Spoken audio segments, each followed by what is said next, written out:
In his past life, the protagonist Ferda hated the red dragon Valdrova because he believed she had ruined his life. But when she discovered that the only way for him to achieve his dream was with her heart, she opened her own chest and handed it over willingly. The saddest part was that they both shared the same dream, to start a peaceful family. Ferda realized it too late, so he used his last wish to go back in time and save her. Now Ferda travels to Valdrova's castle and meets her powerful maid Ruby. She blocks him from seeing the Duchess because every man before him only sought her power. Even after she shows her dragon form and pins him down with terrifying pressure, Ferda doesn't back off. He insists he's not after wealth or power, but wants to become Valdrova's fiancée and stay by her side. Hearing his sincerity, Ruby delivers the message. For the first time in a long while, Valdrova smiles knowing someone wants her for who she is, not for the power she holds. It all starts when the protagonist's father arranges a marriage for him with Archduchess Valdrova. His father states firmly that he is completely sure the young man understands exactly what that decision means. For Ferda Rosnova, receiving news of that engagement with the Archduchess felt like living through a terrible nightmare. For the protagonist to react that way, the woman must have been extremely unattractive. For any noble, those words were the equivalent of receiving a final sentence, leaving only two options. He could refuse the marriage and be cast out, or accept the deal and end up completely destroyed.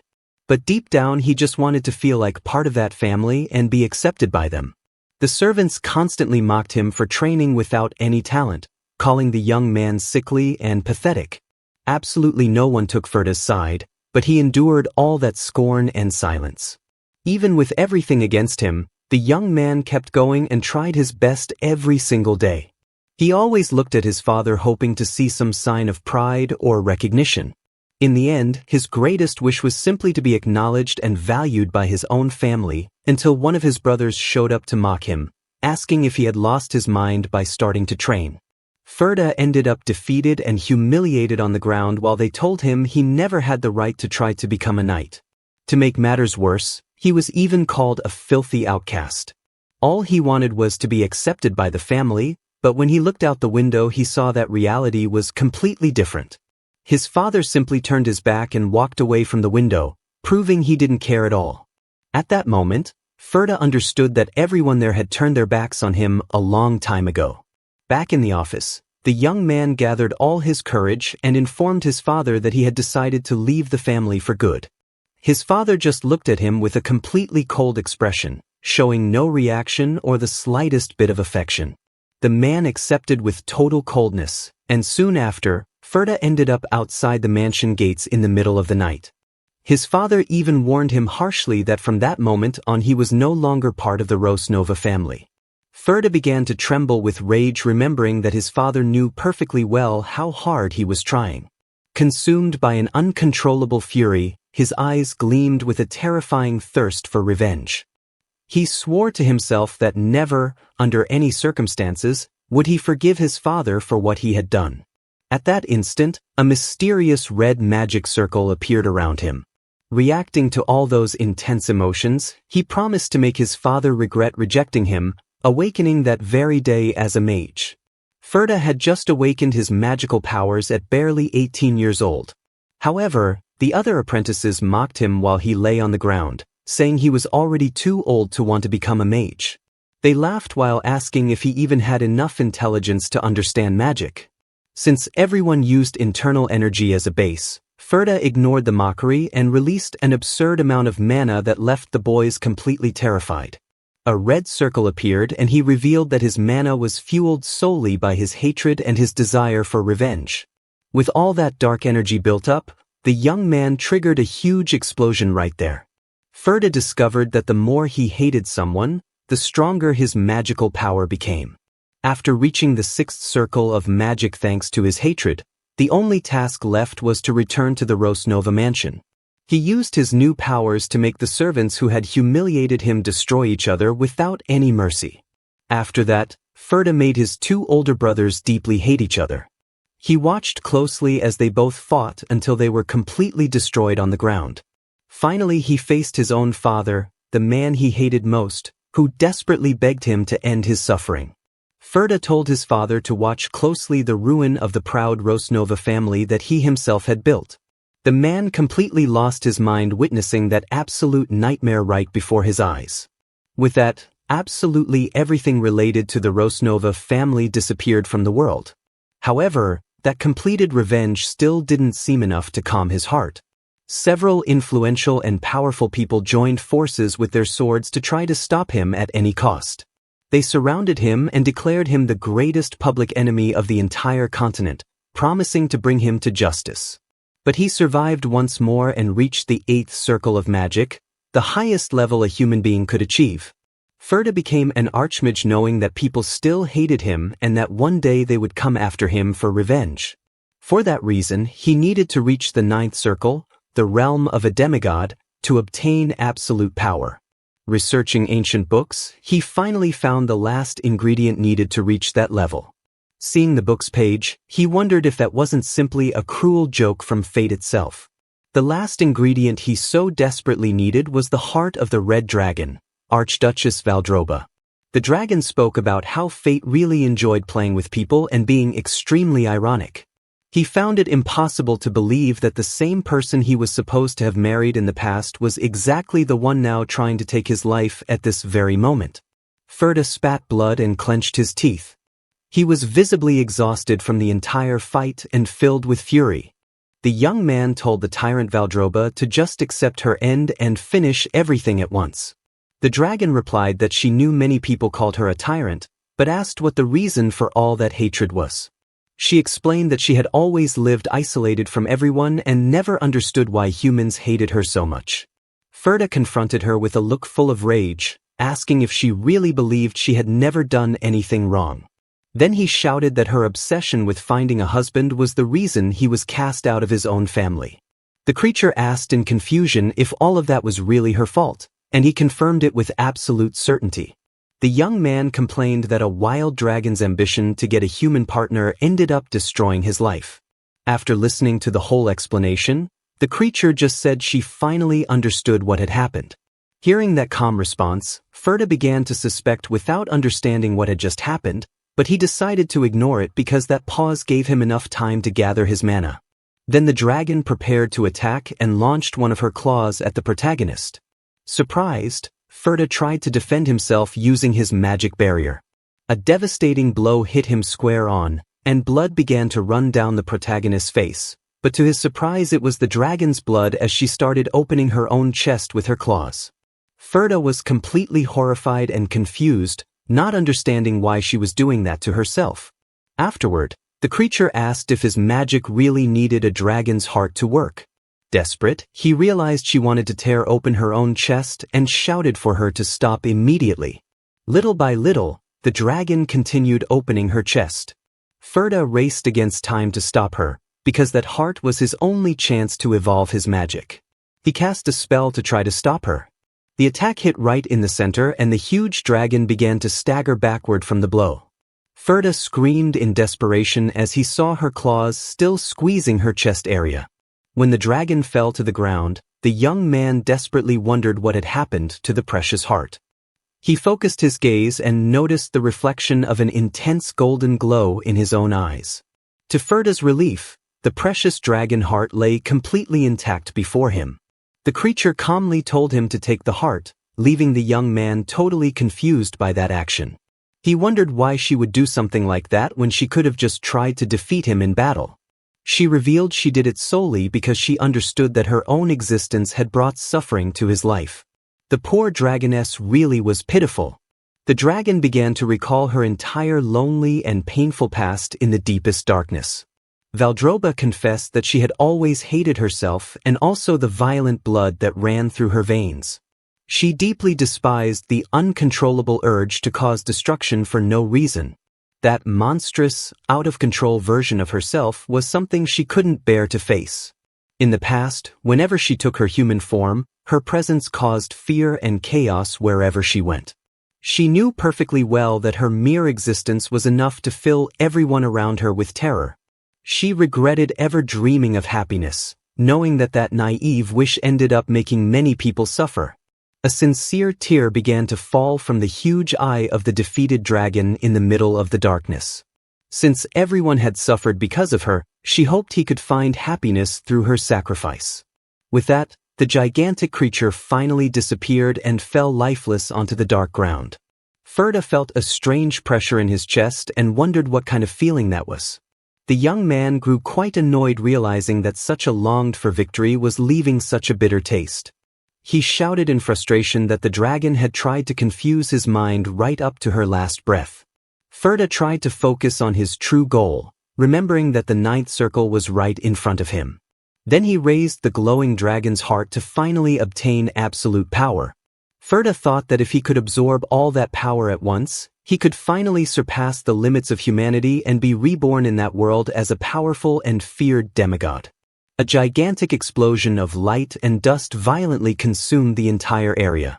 Suddenly, the landscape completely changed and he found himself floating naked inside an immense dark void. Ferda wondered what was happening, since he had absorbed the dragon's heart perfectly, but the young man's sensation was like sinking deeper and deeper into an infinite swamp. He began to wonder if that endless fall was just a side effect of the absorption. At that instant, an immense and uncontrollable wave of foreign feelings invaded his mind. A powerful bolt of magical lightning struck the young man's head directly in the middle of the darkness. With that, Ferda understood, completely surprised, that those memories and feelings actually belonged to Valdrova. He finally saw the truth and understood what that creature had felt all that time. There was an ancient and very deep despair that made his own seem insignificant, but also an enormous and quiet loneliness.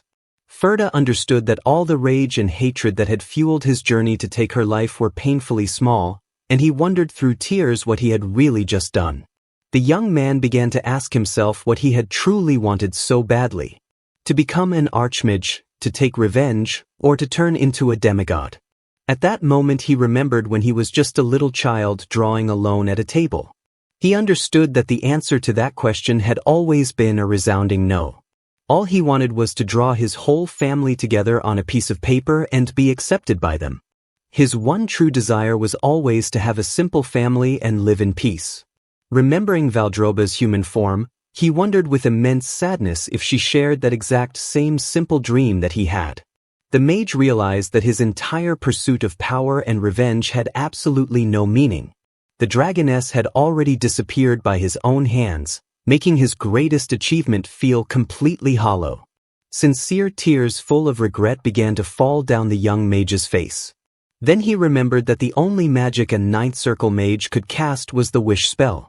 Even though he thought it was all useless, Ferda decided to cast the ultimate magic inside that bright circle. Suddenly, the young man heard a familiar voice calling his name and opened his eyes in surprise. Looking around, he realized he had returned to the luxurious office in his family's mansion.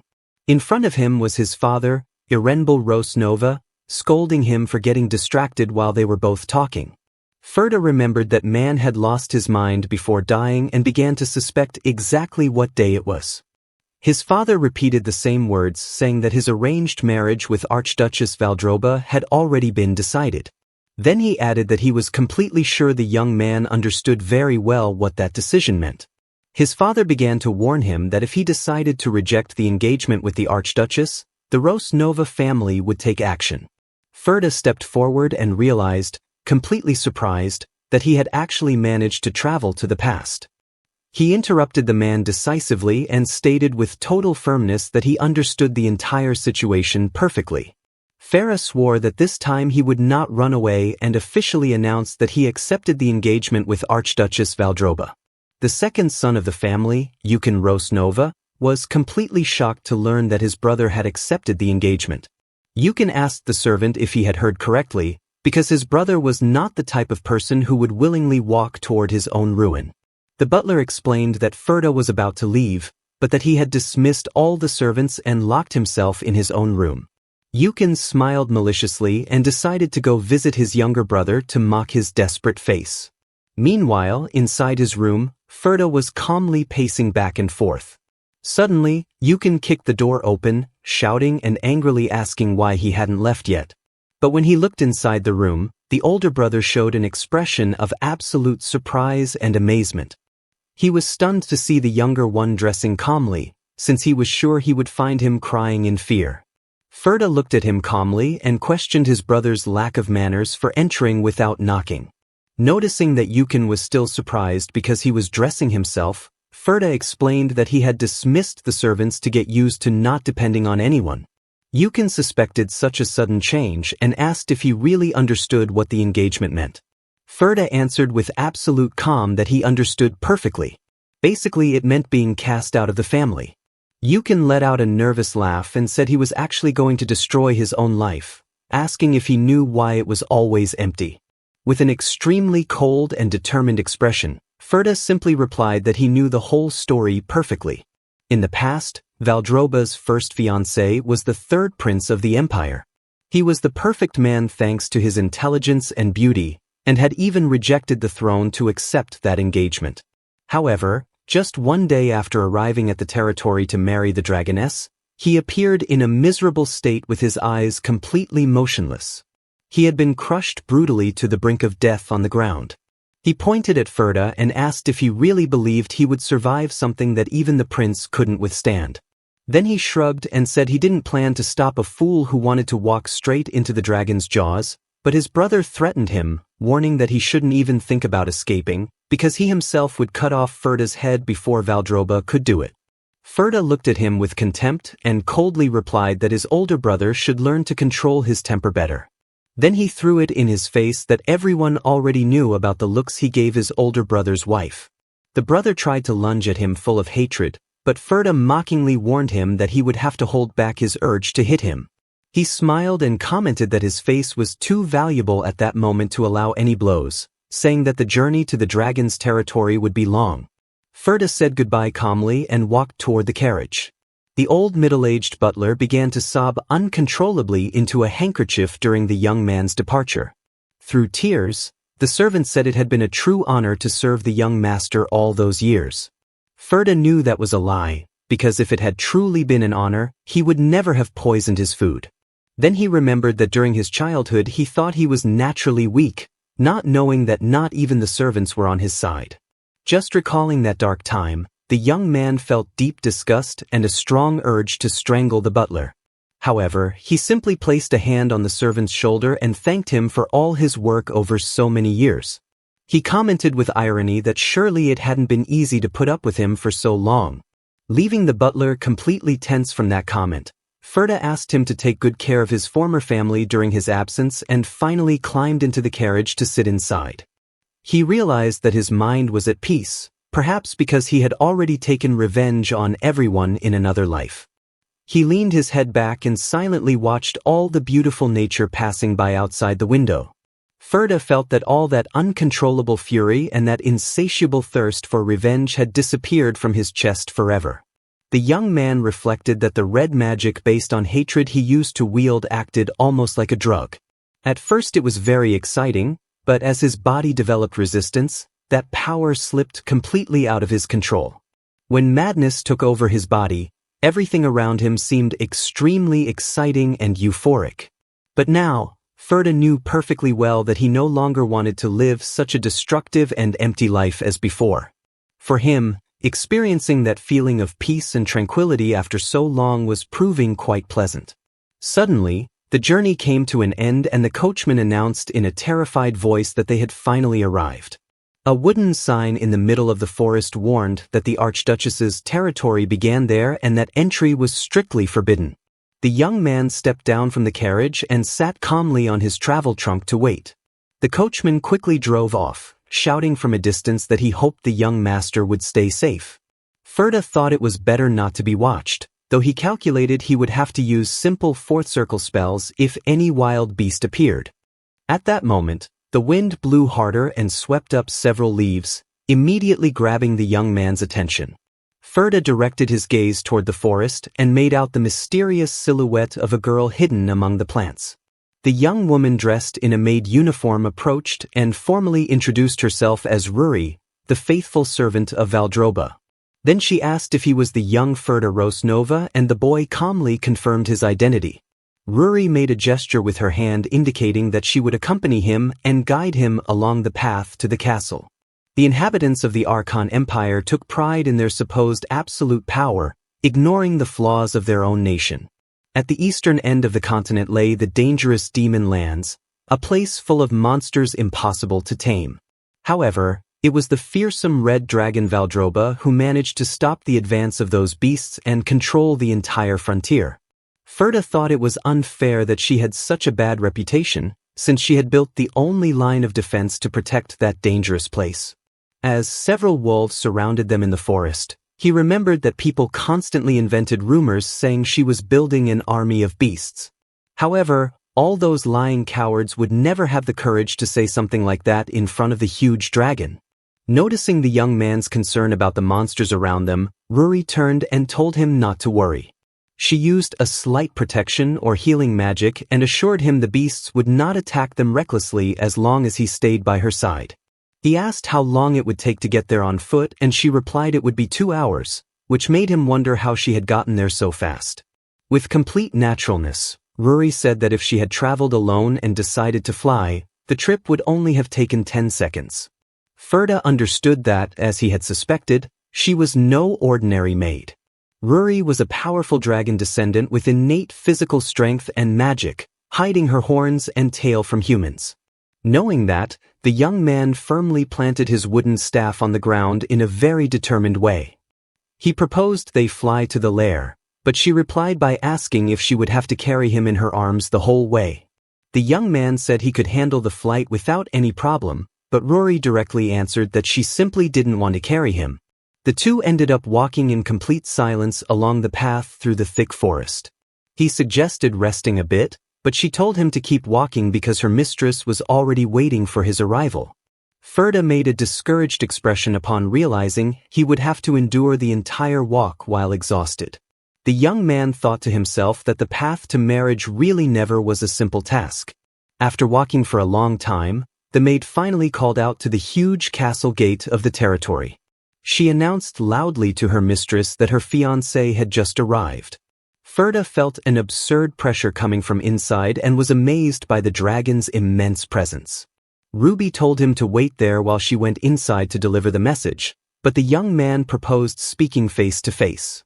The maid looked at him furiously and asked if someone of his position really believed he had the right to see the Archduchess in person. Shortly after, she returned outside announcing that she would deliver the official message from Archduchess Valdrova. The maid congratulated the young man on behalf of her mistress for having come so far, even knowing how difficult the situation was. However, she immediately warned him that the Archduchess had no desire or interest whatsoever in carrying out a forced engagement. Hearing the order to leave, Ferda was surprised they were sending him back after the whole journey. He thought that if it had been in his past life, he would have accepted that offer and left at that very moment, but now he was a completely different person and being at that castle was a decision made solely by him. Ferda firmly declared that he had no intention of returning and that he truly wished to go through with the engagement. The young man asked if she wasn't going to deliver his response to her mistress, making the maid reluctantly agree. Shortly after, Ruri reappeared struggling to carry a huge heavy sack full of gold coins. She dropped it on the ground and explained that the Archduchess praised his courage and offered him all that wealth if he needed it. The maid added that the money was for him to leave that place and rebuild his life elsewhere. But Ferda looked at all that fortune and stated he had no interest whatsoever in power or wealth. The young man calmly extended his hand and began to reveal what his true desire was. He declared with determination that his only interest was to fulfill the engagement with Archduchess Valdrova. Hearing all that insistence from the young man, Ruri closed her eyes and let out a deep sigh of anger. Suddenly, overcome by a sudden rage, she clenched her fist tightly and threw a punch into the air. Then she pointed at Ferda with her finger and harshly demanded that he leave that place once and for all. Ferda commented that that answer was too brief to come from the Archduchess, and she confessed that those words were entirely her own. At that instant, horns appeared on her head and her nails grew into sharp claws as she launched a direct threat. Ruri unleashed her monstrous green magical aura, finally revealing her huge reptilian tail. The young man tried to shield himself from that terrible pressure, realizing it was the terrifying dragon fear. The force threw him to the ground and she began to scream that she knew perfectly well that mortals like him were nothing but garbage consumed by ambition. Lying on the ground, Ferda finally understood that it was precisely that arrogance that led the third prince to end up completely destroyed. Ruri confirmed it was true and explained that the prince only wanted to take advantage of the marriage to subdue and dominate the dragon. She complained that he was nothing but a shameless man who thought he could hide such obvious greed. The maid took a firm step forward and stated that the former fiancé had truly been an extremely arrogant man. Ruri pinned him to the ground by placing her claws on his chest, saying she saw no difference between them. Then she asked if he truly wanted to suffer the same tragic and painful destiny as the prince. However, even in such a dangerous situation, Ferda only gave her a small confident smile. Ruri was surprised when the young man began to make a sincere oath, assuring that there was no lie in his words. He guaranteed that no one had forced him to come there and that he wasn't seeking money or personal benefits either. He remembered that in his other life the dragoness had given her own heart to save a selfish man like him. Ferda promised that this time he would stand firmly by her side, declaring out loud that he had come to become her fiancé. He also said that since they were going to marry, she herself should speak directly with him instead of sending a maid. The maid's fist began to tremble with rage, considering the young man's boldness completely insolent. She lunged at him with her claws ready, shouting furiously for him to stop saying such nonsense. Suddenly, Ruri froze completely in midair right in front of Ferda. She withdrew the attack with her claws, reluctantly stepped back a few paces, and asked him to excuse her for a moment, receiving Ferda's calm approval. Inside the castle, the maid faithfully conveyed to her mistress the bold words spoken by the young man. Afterward, she made a respectful bow on the floor and concluded that that was exactly what he had declared. Ruri remained kneeling before the enormous silhouette of the dragon who held absolute power over all that territory. The Grand Duchess Valdrova, in her beautiful human form, asked in surprise if the young man had really said all that. Filled with curiosity about such boldness, the red-haired duchess confessed that she wished to discover what kind of person he really was. Ruri explained that he was incredibly weak and seemed about to faint from exhaustion just after walking to the castle. The maid commented with contempt that he was a very useless man and suggested kicking him out immediately, but received a stern look from her mistress. Ruri apologized awkwardly and confessed that actually the young man was quite handsome. However, the duchess replied that that hadn't been her question. After letting out a long resigned sigh, the maid admitted that the young man really didn't seem like an ordinary human. She explained seriously that as a dragon descendant, it was extremely easy for her to terrify any simple mortal. However, she reported that Ferda showed not the slightest sign of fear, even after she released her full terrifying aura. For that reason, she believed the young man would be perfectly capable of looking directly into the duchess's own eyes.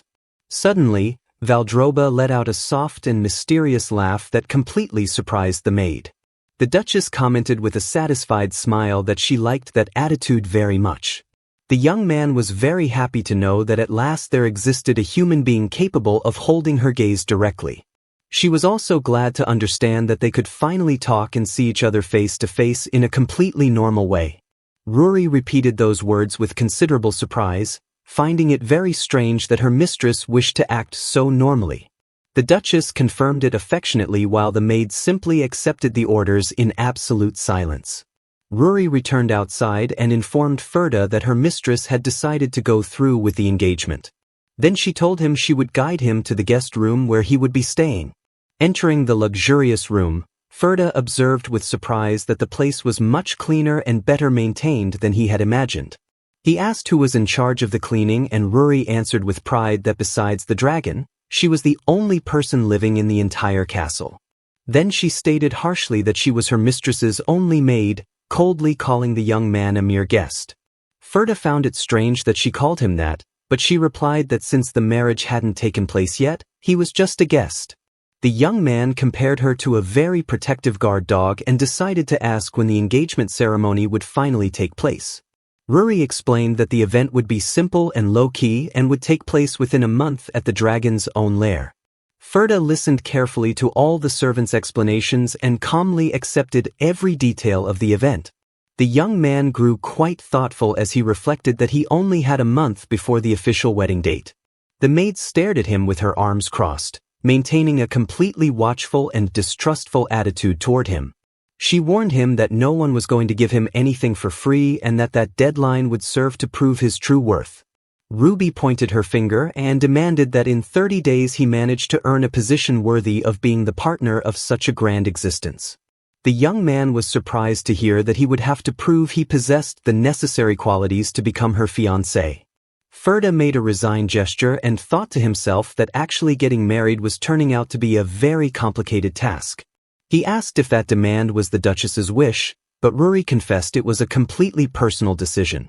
She explained that her mistress was very naive and forgave everything, but that she wouldn't accept just anyone living inside that castle. Ruri demanded that, even with a weak body, Ferda had to prove through actions that he truly possessed great potential. She also warned him that if he failed that challenge, he would never be recognized as a worthy partner for the dragon. The young man closed his eyes and murmured thoughtfully at that enormous challenge imposed by the maid. Ferda directed his blue-eyed gaze forward and thought with satisfaction that his future wife had excellent allies by her side. He admired the maid's loyalty for always putting her mistress's safety first and for demanding the best from whoever would be her fiancé. But at the same time he wondered bitterly why those loyal allies hadn't been present during the final moments of his previous life. He accepted the challenge and asked ironically if he also needed to become emperor, but she replied that it was enough not to be someone despicable. Ferda found it amusing how simple that answer sounded, when in reality it meant proving a potential superior even to an emperor. With a slight confident smile on his face, the young man accepted all her conditions and stated that he had understood them perfectly. Ruri watched him quite annoyed, not understanding why that human remained so calm and relaxed in the face of such a dangerous situation. She asked him angrily if he thought dragons were easy to deal with or if he had some mental problem, but he calmly denied it. Ferda asked her not to worry and assured her that in just 1 month he would prove his true capability. Ruby continued watching him distrustfully, wondering where all that enormous confidence that human displayed came from. Night fell over the Grand Duchess's huge castle while the full moon shone in the dark sky. Ferda walked around his room thinking that he really needed to prove his potential, since at that moment he possessed no magical ability. He remembered that mages were very scarce and that he was the only one who had reached the 9th circle, so recovering all that power was possible if he could find that same sensation again. For a mage, the 1st circle was the most important step, since it defined the direction of all the mana circuits. The blue circle was created through calm and stable meditation, being the path chosen by the vast majority of mages. In contrast, the red circle was born from violent emotions and hatred, a dangerous path that almost drove him mad when he was an archmage in his past life. He knew that following the same path as before would make him much stronger in less time, but he seriously doubted that choice. This time, Ferda decided to take a different path to make sure he wouldn't lose himself again during his new life. A week passed inside the castle under a completely clear sky. Ferda sat on the floor of his room with his legs crossed to try to meditate. He concentrated deeply and began to form a small bluish magical energy between his hands. After letting out a tired sigh, he watched that energy disappear and realized he had failed again in his attempt. He reflected that creating a blue circle normally took about 3 years, but he had thought he could achieve it quickly thanks to the memories he retained after returning in time. Knowing that only 3 weeks remained, Ferda was interrupted by Ruby, who entered the room asking if he was really preparing himself. He replied that he was doing his best, but the maid looked at the food and muttered with annoyance that up to that point nothing had changed about him. Ferda kept eating calmly and said everything would work out if he kept trying, leaving the young woman silent and quite irritated. As he finished his meal, the young man admitted to himself that he had made no progress and needed to find a different method. Suddenly, a violent tremor shook the entire room, completely startling the young man. Ferda asked what that vibration was, and Ruri explained that her mistress was hunting monsters at that very moment. The young man found that hunt strange, but the maid explained that the Duchess was personally eliminating the creatures coming from the east. Hearing that, Ferda directed a thoughtful look toward the window and murmured Valdrova's name. Then he stood up decisively and informed the maid that he wished to witness that battle with his own eyes. Ruri firmly rejected the idea, making the young man ask why he couldn't go. She explained seriously that a common human's mind could never withstand contemplating a battle of that level. She even mocked him, saying it was better that he didn't watch if he didn't want to make a fool of himself before the engagement ceremony. The young man struck the table firmly and completely rejected the advice to stay on the sidelines. Ferda declared that witnessing that battle was the duty of whoever would be the Duchess's partner, insisting on seeing everything up close. And faced with such stubbornness, Ruri spread her dragon wings and flew off quickly through the sky while carrying the young man with her. Shortly after, both landed on a grass-covered meadow and the maid announced that they had finally arrived at the place. Ferda fell to his knees on the ground, feeling dizzy from the absurd speed of the trip, which almost felt like teleportation. With his stomach churning, he complained about the discomfort, but the maid told him to focus his attention on the real objective. Then she harshly ordered him to stand up and look forward once and for all. Both watched from the top of a cliff where a thick dark purple mist covered the entire region below. As he directed his gaze toward the abyss, Ferda's eyes opened wide and he was totally stunned by what he saw. He wondered if that dark valley full of giant monsters was exactly the place where Valdrova was fighting. In the middle of the darkness, the monstrous creatures collided violently in a deafening battle. Suddenly, the huge red dragon appeared flying in the center of a gigantic explosion of flames. Two enormous serpents tried to lunge at the dragon while roaring terrifyingly on the battlefield, but the dragon's powerful claws pierced the skin of one of the creatures without the slightest difficulty. Then the dragon bit down hard on the monster's neck while intense flames began to glow inside its mouth. The burning energy quickly gathered in the dragon's throat, lighting up the entire area. Then it released a devastating breath of fire that reduced everything in its path to ashes. The enormous wave of heat and strong wind reached the top of the cliff, but Ruri remained completely steady and calm in the face of the impact coming from below. The dragon let out an extremely deafening and intimidating roar. The sonic impact of that roar spread throughout the valley like an overwhelming shockwave. Feeling the crushing pressure of that creature, Ferda began to sweat cold and tremble with fear at such power. Then he fell to his knees on the ground, completely stunned upon realizing the absurd strength possessed by who would be his future wife. The terrifying aura of the dragon's roar deeply affected the mind of any human who heard it up close. Trembling and with a hand on his chest, Ferda tried to catch his breath while Ruri asked him if he had finally understood the situation. Ruri coldly stated how ridiculous it was for a mere human to dare to join with a being as powerful as a dragon. She pointed at the enormous dragon and said that was the true form of who would be Ferda's future partner. The maid mockingly repeated how absurd it was for a simple human to want to form a bond with such a powerful dragon. She insisted that that immense destructive creature was exactly the partner he had chosen to have by his side. Ruri noticed the young man's hand resting on the ground and realized he was trembling intensely under all that pressure. She thought to herself that he was reacting exactly as she had expected, confirming why she had warned him before. The young woman explained that in a red dragon's blood dwelled what humans called a fierce nature. It was an unstoppable existence, incapable of living without destroying everything in its path and filled with an extremely violent instinct. Ruri said that fury was innate and asked if he now understood the daily danger of becoming a dragon's partner. The maid reflected that humans and dragons would never be equal and that her mistress would eventually realize that that engagement was nothing but a useless dream. However, Ferda lifted his head with a smile on his face and murmured that all of that was truly magnificent, leaving the maid completely surprised. Ruri was astonished to realize that instead of feeling fear, the young man observed the dragon with completely sincere admiration and fascination. She took a few steps back quite frightened, wondering if that human was actually a completely insane person. Night returned to the silent castle while the moon shone peacefully in the star-filled sky. Lying on his bed, Ferda reflected that although he had mentally prepared himself to withstand that pressure, the impact had been enormous. He felt that his entire body was completely exhausted after suffering directly from the effects of fear and the dragon's roar. He remembered that the maid had carried him back and that she also seemed quite tired from the fast trip.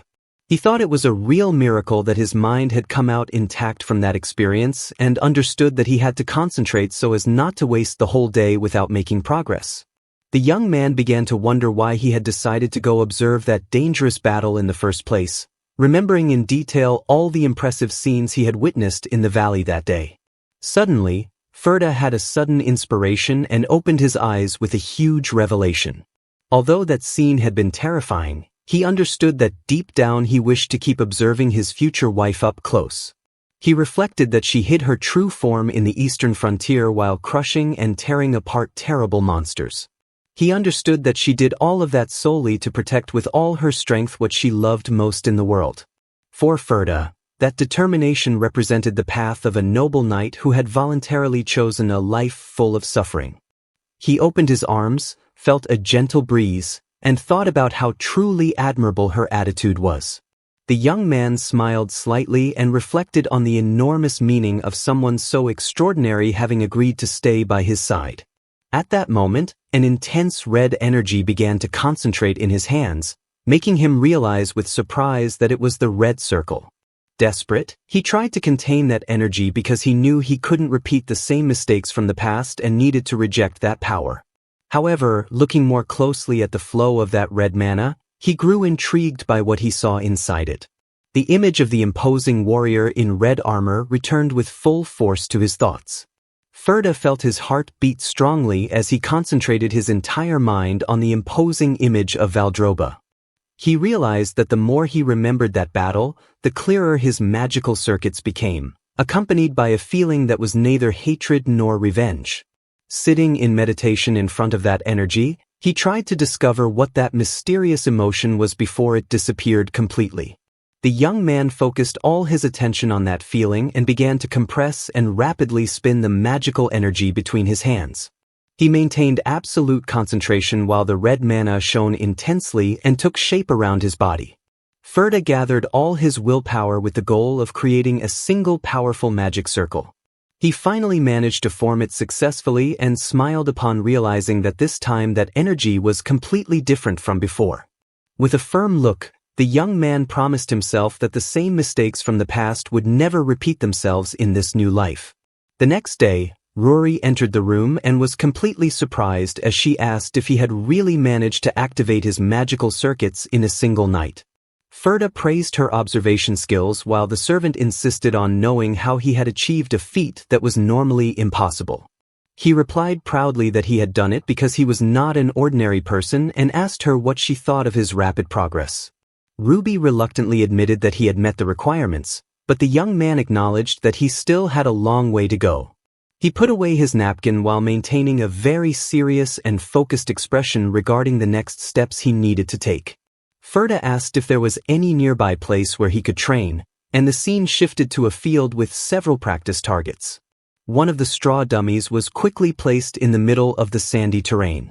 Ruby appeared holding a broom and announced with pride that she had prepared the entire training area exactly as he had requested. Impressed, Ferda clapped and praised the maid's efficiency for having organized everything by herself in just half a day's work. She found it strange that he had asked for simple training targets instead of expensive items.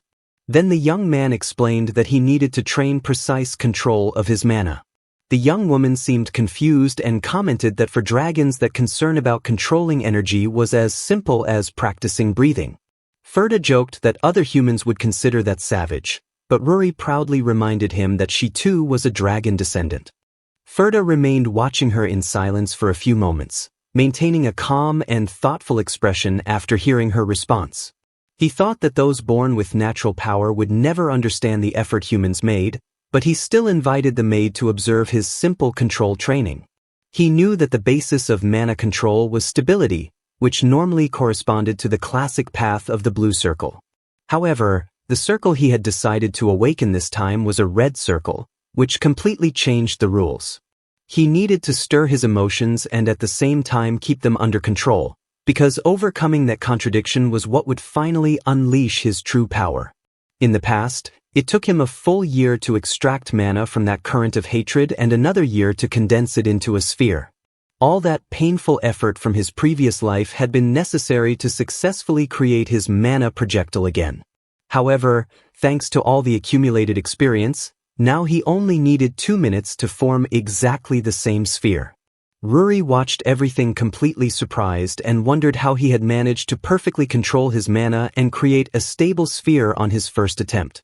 Ignoring her astonishment, Ferda easily manifested 3 other red spheres of energy floating around his hand. Then he pointed firmly at the targets and simply gave the order to fire the magical spheres. The projectiles shot out at high speed, tearing through the air and leaving behind a bright trail of destructive energy. With a strong explosion, the mana impact hit exactly the center of the target and destroyed it completely before the surprised maid's eyes. Satisfied, the young man looked at his own hands and commented with a slight smile that after all he hadn't lost his talent for magic. Ruri remained watching him in complete silence, analyzing with enormous seriousness the impeccable display of power she had just witnessed. Later, Ruri met with Valdrova inside a cave and finished her report on Ferda's early awakening as a mage. The Grand Duchess admitted she didn't really know how impressive that was and asked how the young man's performance had actually been during the maid's evaluation. Ruri replied that it had been perfect and that he had made no mistakes, which made her consider him a dangerous person, thus awakening her mistress's curiosity. She explained that it was impossible for a human to be so perfect without hiding some secret. She also commented that perhaps he was simply a very strange man who liked to suffer. Valdrova found it amusing how Ruri acknowledged a human's abilities so much, and the maid reluctantly admitted that he was truly surprising. The Duchess told her not to worry and said she would try to trust the sincere intentions the young man had shown toward her. Ruri watched her with concern, bitterly remembering how humans had deeply hurt her beloved mistress in the past. Then she swore to protect the Duchess's heart from new disappointments and wished to discover what the fiancé's true intentions were. After thinking of an idea, the maid proposed taking the opportunity to entrust Ferda with an important task. The Duchess smiled with curiosity at the proposal and asked exactly what mission she had in mind. Sometime later, Ferda appeared impeccably dressed in elegant red noble clothing while his arrival was formally announced. In the great meeting hall, the nobles of the territory gathered, surprised by the Grand Duchess's sudden summons.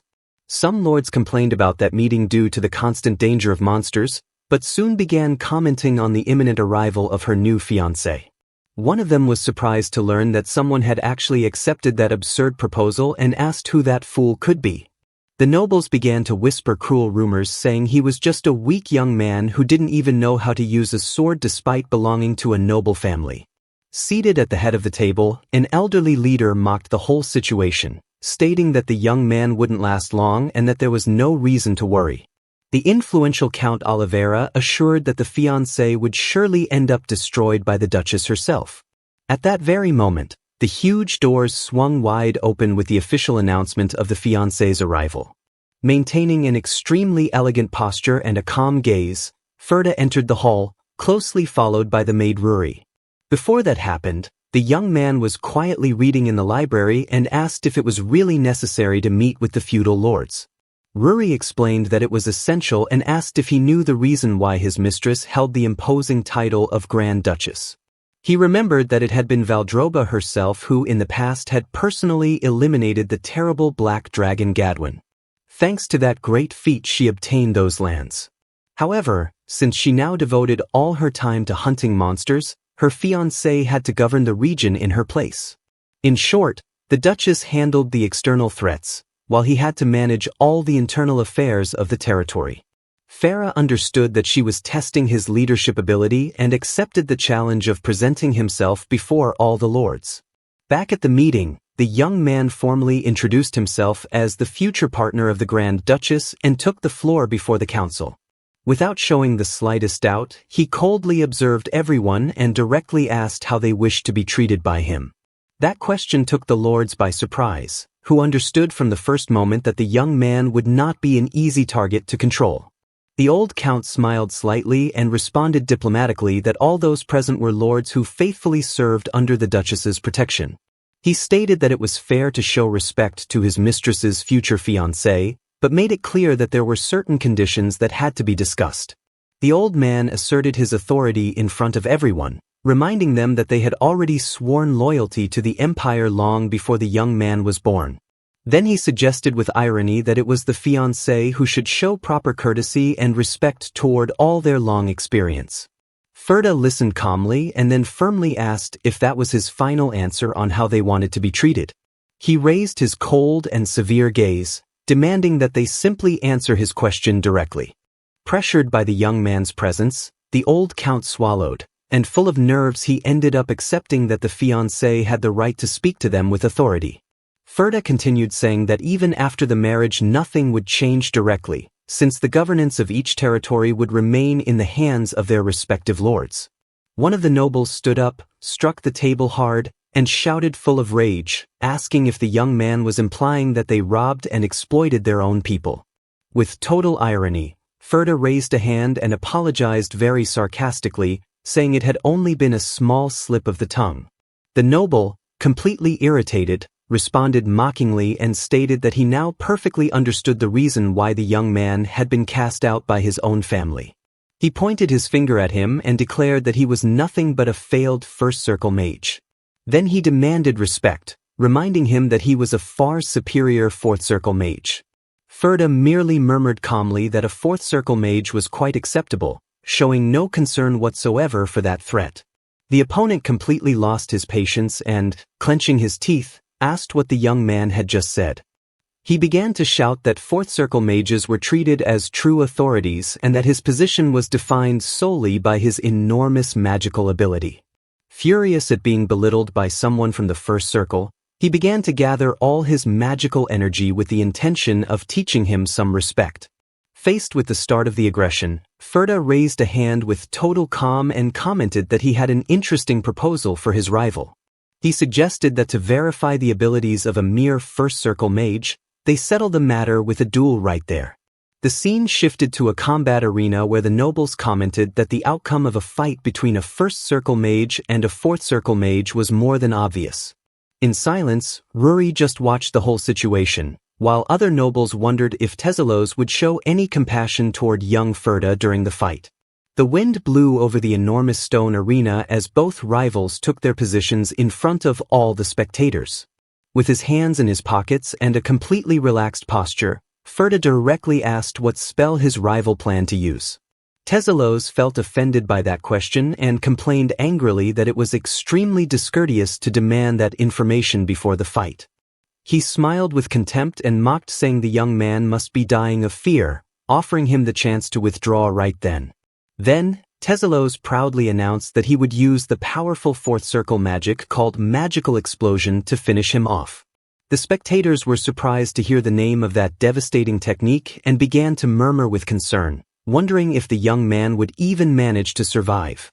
Ferda remained completely calm and replied that he would also reveal his technique, coldly warning that the only spell he knew how to use was the mana shot. The opponent burst out laughing upon hearing that he would only use a simple mana shot, but the young man responded with absolute confidence that he had no intention of losing. He made a small gesture with his fingers and calmly commented that despite everything he possessed a huge amount of knowledge. Furious at so much arrogance coming from a simple human, Teselos shouted and began to concentrate all his destructive magical power. At that instant, a huge shining transmutation magic circle appeared beneath his feet, ready to unleash his deadly attack. Ferda noticed that his rival was unsteadily altering his emotions to increase his power. Recognizing him as another red circle user, he wasted no time. His 3 red projectiles shot out at high speed, crossing the entire distance of the arena. Teselos opened his eyes wide, filled with surprise and fear upon noticing the absurd speed with which those attacks were heading toward him.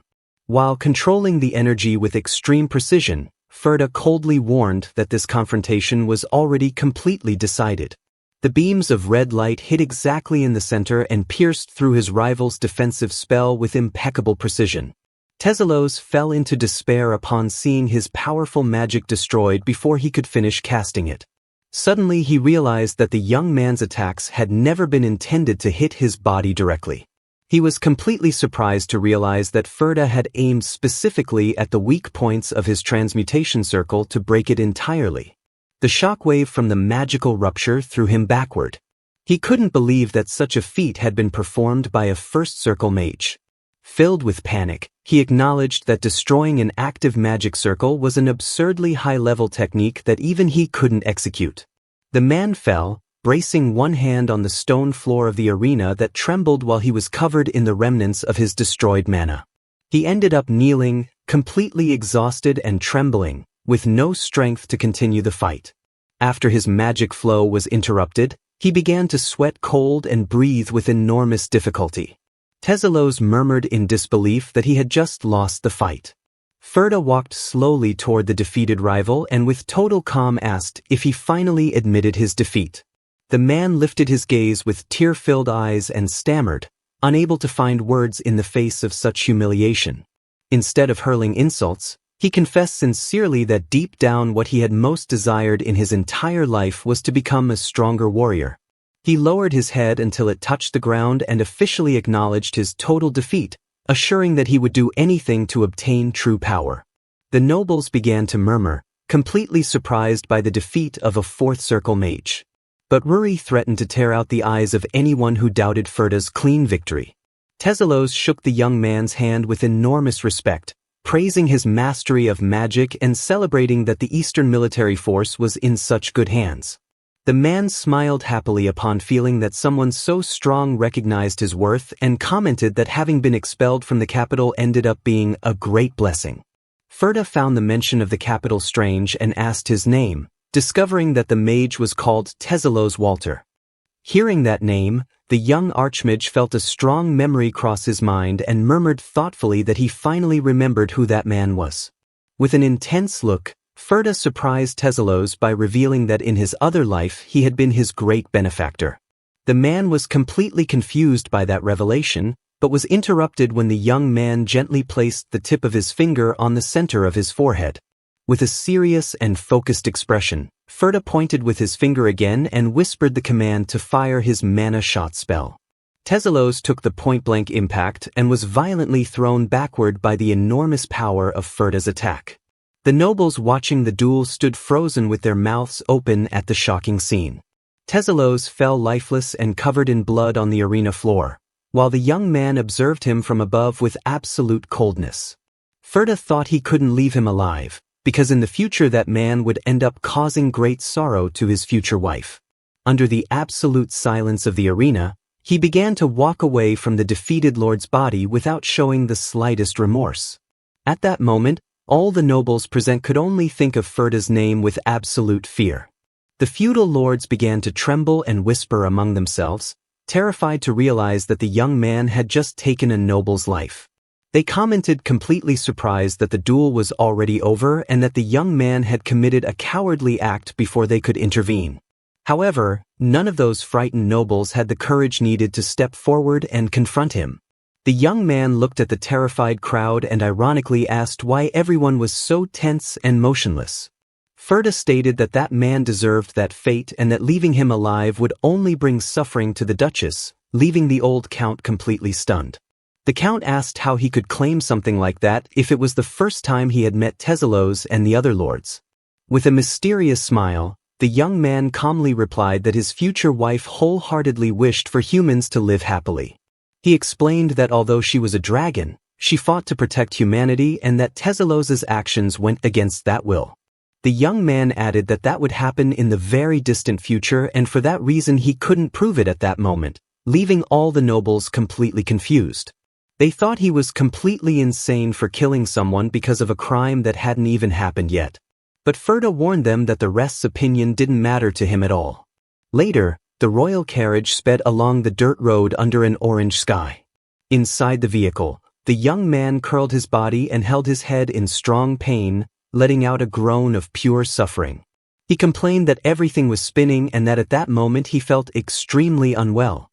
Ferda reflected that he had completely exhausted his mana after performing that precise mana shot against his rival.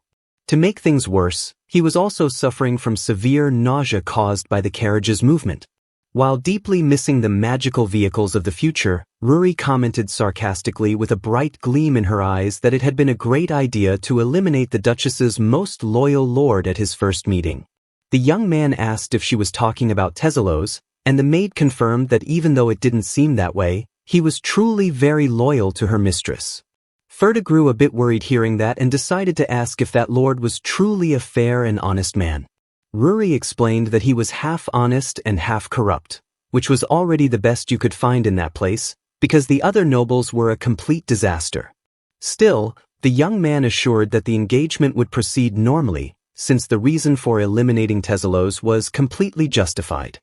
He leaned back on the seat thoughtfully and closed his eyes to organize all his memories related to that noble's past.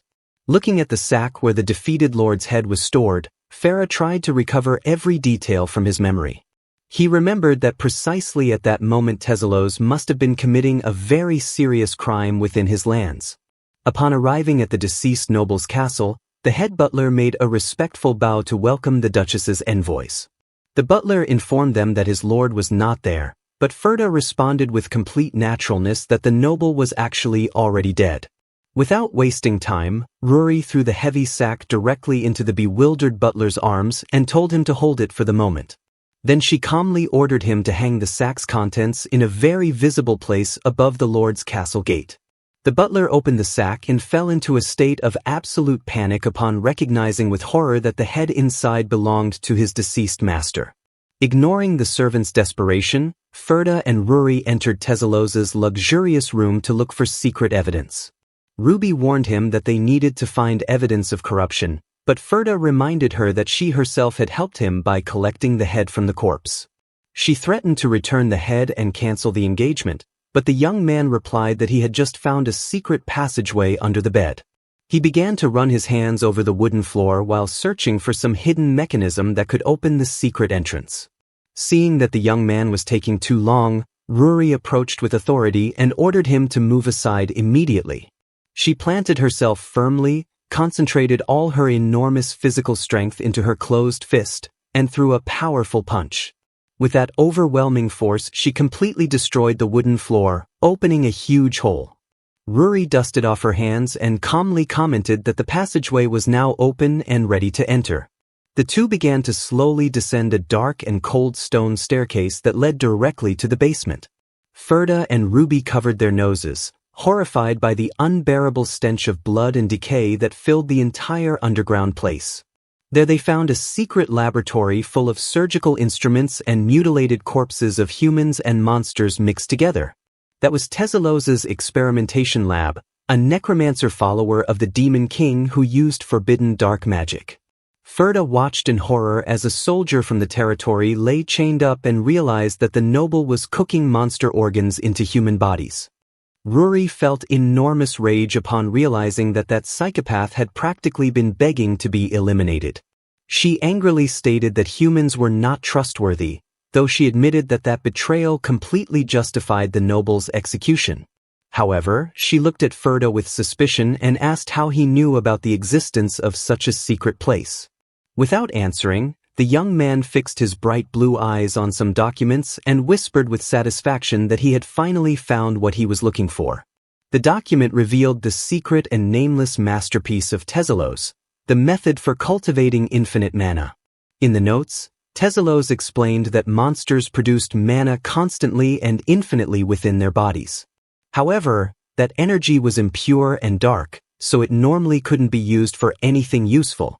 But if they could artificially reproduce that biological ability to generate continuous mana, it would be possible to obtain pure mana infinitely, completely surpassing all the limits imposed by the magic circles.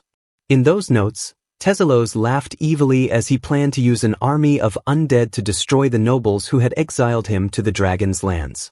The necromancer celebrated that he would soon become an archmage while young Ferda from the past life confronted him in silence.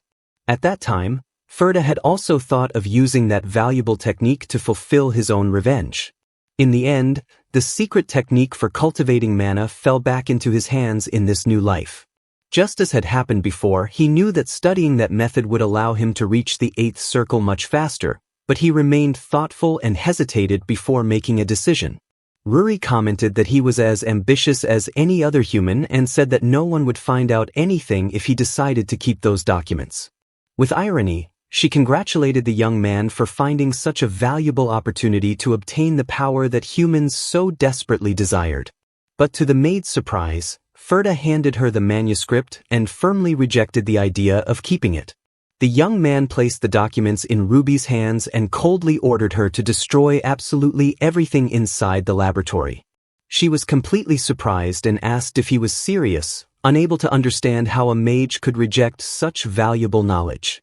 Ferda admitted that research could completely change the world of magic, but asked what all of that would really accomplish. In the end, he preferred to destroy that technique from its origin rather than let himself be seduced by power and end up causing sorrow to the Grand Duchess in the future. He looked directly into Ruri's eyes and firmly told her to burn all those forbidden documents. She remained watching him in silence for a few seconds and responded decisively that fulfilling that request would not be difficult for her at all. Immediately, intense blue flames began to rise from her hand and consumed the forbidden documents in an instant. The dragon's blue fire spread forcefully throughout the place, reducing every investigation and every mutilated body to ashes. Ferda knew that magic carried the essence of whoever used it and that Tesalos's mana had been completely corrupted by the twisted hatred he had accumulated in the past. Tesalos carried an enormous inferiority complex and a hatred as great as the one Ferda himself had carried within for years. If he inherited that dark magic, he would end up consumed once again by uncontrollable feelings, so he had to abandon it forever. He bitterly remembered his old self, who could only keep living by forcing himself to feel hatred at all times. Now, with a much calmer and relieved expression, he watched the ashes fly through the air and commented that everything was burning very well. Ruby stared at him, thinking he was an unpredictable psychopath and completely strange, though little by little she began to change her rigid opinion of him. Finally she sighed and commented that it was better to leave that damp, dark basement as soon as possible to return to the castle. The maid warned that it would be disrespectful to arrive smelling like blood before the great engagement ceremony with her mistress, leaving the young man quite excited. Finally, the day of the engagement ceremony arrived and everyone gathered at Archduchess Valdrova's castle. While the preparations continued, Ruri looked at Ferda and asked if he had finished writing the vows for the ceremony. Holding the papers in his hands, Ferda answered confidently that of course they were already ready.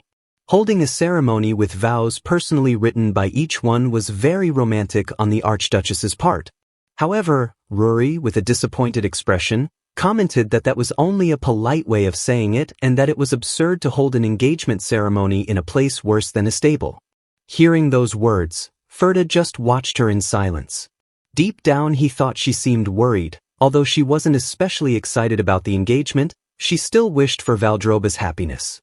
He found it a bit sad to see her struggling with such contradictory feelings. Noticing that he was staring at her, Ruby frowned and asked what that expression meant. She also warned him not to wrinkle the formal clothes she had ironed with so much effort. Ferda simply sighed to himself and thought it was fine if she vented her frustration on him. After a brief moment of silence, another thought crossed his mind. He remembered that everything had been quiet since the last meeting and began to wonder what the current situation of the Archduchess's territory was. Starting with the feudal lords, none seemed capable of properly managing the first line of defense. As soon as he expressed his concern, Ruri nodded without hesitation and confirmed that his judgment was correct. She explained that at first everything worked when the lords had autonomy. However, since no one oversaw their actions, they ended up obsessed with filling their own pockets. Moreover, they silenced any citizen complaints using military force. If things continued like that, a massive rebellion could break out at any moment. Hearing that, Ferda commented that the situation was very serious and asked if it wouldn't be enough for the Archduchess to intervene personally. He thought that with just one order from her, all those nobles would end up crawling on the ground begging for forgiveness. Ruri looked at him calmly before answering that he would soon understand why her mistress refused to intervene. Without saying anything more, she walked to the last door and stopped in front of it. Then she turned to Ferda and politely asked him to take a seat and wait. Afterward, she announced that the engagement ceremony was about to begin. As soon as Ferda sat down, an unimaginably powerful pressure fell upon him. Just the air escaping from under the door was so heavy it seemed to crush his entire body. Looking toward the door, he managed to see the enormous silhouette of Archduchess Valdroba's dragon body hidden behind it. Overwhelmed by that terrifying presence, he couldn't help but wonder if someone like him was truly worthy of presenting himself before Valdrova. Ruri stood nearby holding a ceremonial cup between her hands and began the ancient ritual. She declared that on that day mortality and immortality would become one, joined by a golden thread that neither the authority of the heavens nor the passage of time could break. She added that the mortal would unite by leaving behind the unknown and purifying his fear. As soon as the cup was presented, Ferda accepted it without hesitation and drank it in one go. The instant the liquid entered his body, he understood that this was no ordinary drink. The overwhelming aura radiating from the dragon began to slowly diminish, allowing him to breathe again. Continuing with the ceremony, Ruri declared that the immortal would also unite by leaving behind the emptiness of an eternal existence. Then she prepared another ceremonial cup and brought it toward the door. From inside, Valdrova slowly extended one of her enormous claws to receive it. However, due to the gigantic size of her dragon body, she couldn't hold the cup properly and it slipped from her claws until it shattered against the floor.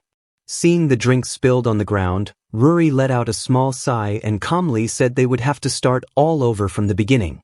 Sometime later, the ceremony kept repeating itself. Once again, Ruri took her place and began reciting the same ancient words about how the mortal must unite by leaving behind the unknown. Meanwhile, Ferda silently drank another ceremonial cup. By that point, he couldn't help but complain to himself. He thought he had lost count of how many times he had to drink. It was the first time he had tasted alcohol in this life and he had already drunk too much. He felt that if he kept going like that, he would end up in serious trouble. The engagement ceremony had already started over so many times that Ferda had stopped counting. Every time they reached the same moment, Archduchess Valdrova extended a claw from behind the door to receive the engagement cup, but due to the enormous size of her dragon body, she would fail to hold it properly again. Just like in all previous attempts, the cup would slip from her claws and shatter against the floor, forcing the entire ceremony to restart once more. However, this time Ruri finally reached her limit. Her calm expression disappeared completely and was replaced by deep frustration. She turned toward the room behind the door and apologized before entering. The instant she crossed the door, she could no longer contain herself and began to shout with all her strength. She complained that her mistress had been the one who insisted on marrying a mortal from the very beginning. She recalled everything she had endured as a faithful servant and criticized that she remained hidden while her fiancé waited just on the other side of the door. She also asked what kind of image that gave in front of her future husband. Finally, she demanded that she come out proudly to receive her fiancé and threatened her, saying that if she spilled the engagement wine one more time, she would not forgive her. Since Ferda had remained outside the room the entire time, he clearly heard every single word of Ruri's loud scolding. The screams coming from inside left him completely frozen in shock. A few moments later, Ruri came back out with total calm, as if nothing had happened, and asked if he had heard everything that happened. Still trying to recover from the impact, Ferda said yes and commented that that roar had been on the same level as a dragon's breath. Ruri made a small gesture with her head and explained that that had been necessary for the ceremony to proceed normally, since her mistress was afraid of humans. Ferda looked at her in disbelief upon hearing that and asked in surprise if she was really afraid of people. Ruri continued explaining that Lady Valdrova avoided interacting with humans and for that reason never left her lair, except when she went out to hunt monsters. Hearing that, Ferda was completely stunned. In his mind, he thought that the great Valdrova had a weakness like that. Then he wondered how they could continue the engagement ceremony. Before anyone could say another word, a huge hand slowly appeared on the other side of the door. The heavy door began to open little by little, and for the first time Archduchess Valdrova came out in her humanoid form wearing beautiful armor. Although she had finally come out, she remained strangely silent before taking a seat. The instant Ferda saw her, he was speechless as he observed the dragoness before him. He thought that if she were in her true form, her size would be incredibly enormous. He had always heard that a dragon's transformation was of impressive beauty, but that appearance seemed more fitting for someone marching directly onto a battlefield. When everyone settled back down, Rory continued the ceremony with total calm, as if nothing had happened. She declared that they would resume the engagement ceremony. She recited that the mortal would unite by leaving behind the unknown and purifying his fear. Then she added that the immortal would also unite by leaving behind the emptiness of an eternal existence. Upon finishing the ancient ritual, she carefully poured the ceremonial wine into the cups placed in front of Ferda and Archduchess Valdrova.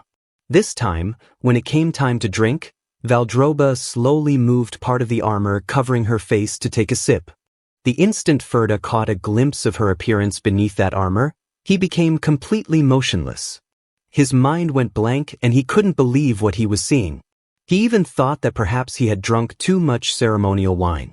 He even felt that the deepest fear he had felt disappeared completely.